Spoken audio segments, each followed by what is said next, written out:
அந்த கதவை கொஞ்சம் மூடுவேன். ஆமா, யார் அந்த பிரியா? அப்படி விழுந்து விழுந்து பேசிட்டு இருக்க.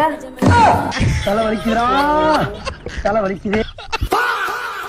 அவன் காது கிழிஞ்ச மாதிரி பட்டு கிளம்பிடா. அப்பா கொடுக்காம தூக்கத்தை பாரு. டேய் எப்பறா? பாட்டு பாடுங்க வா. ஏய் ரபரி. ஏய் எந்திரியா.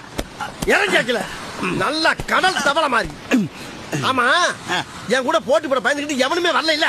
அப்ப நான் தானே வின்னரு. டீசெண்டா கப்ப கொண்டாந்து வீட்டுல கொடுக்காம நல்லா தின்னுபிட்டு செனத்தவள மாதிரி படுத்து கிடக்குற.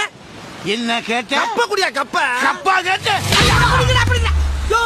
என்ன கப்பு கேட்டு அப்பு விடுற? பின்னடா. டேய், போட்டி எத்தனை மணிக்கு அனௌன்ஸ் பண்ணிருக்கு? போட்டி இப்ப காலையில 6 மணிக்கு. சாயங்காலம் 6 மணிடா. சாயங்காலம் 6 மணியா? அட பாவிகளா, சாயங்காலமா வந்திருக்கேன் நானு. ஆமா, காலையில 6 மணிக்கு வர வேண்டியவே போட்டி எல்லாம் முடிஞ்சு சாயங்காலம் வந்தீங்கன்னா கப்பு வர்ற வழியில மக்கள் பூரா மாலை மடுவு ஆராத்திலாம் எடுத்து வர வைத்தாங்க. அது லேட் ஆகி போச்சு. அதுக்காக நான் வரக்குள்ள போட்டி எல்லாம் முடிச்சு கப்ப கொடுத்து நீ இதெல்லாம் எப்படி செய்யற? நீ ஜெயிச்சு போகும்போது இதெல்லாம் பண்ண வேண்டிய வேலை. அதை விட்டு நீ வரும்போது என்ன பண்ணிட்டு வந்தா உனக்கு கப்பா கொடுப்பாங்க. இந்த பாரு, 18 வருஷமா நான் வர்றதுக்கு முன்னால போட்டியை முடிச்சு கப்பே தராம மாத்திக்கிட்டு இருக்கீங்க. இதுக்கு ஒரு முடிவு கட்டாம இங்க போக மாட்டேன். 18 வருஷமா நீயும் சாயங்காலமா வந்து கப்புக்கு பிடி கேட்டு என் உயிரை வாங்குற. ஒரு கப்பு கேட்க கூடாது, ஒரு உப்பு கேட்க கூடாது. சார், கேப் புக் பண்ணிருக்கீங்களா? ஆமா மேம். ஏறிக்குங்க சார். அப்பா யாராச்சும் வராங்களா மேம்? இல்ல சார், நான் தான் சார் அந்த கேப் டிரைவர். ஓ ஓகே ஓகே.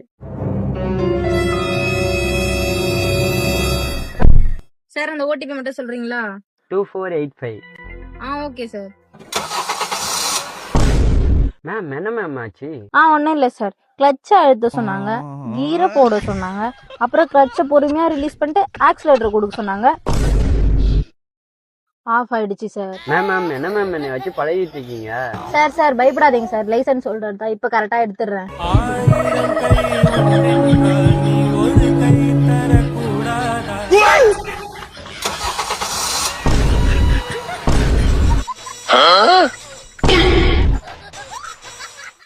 சார், ஏதோ டெக்னிக்கல் ஃபால்ட்னு நினைக்கிறேன். இஃப் யூ டோன்ட் மைண்ட், நீங்களே கார் எடுத்துறீங்களா? வந்து தொலைங்க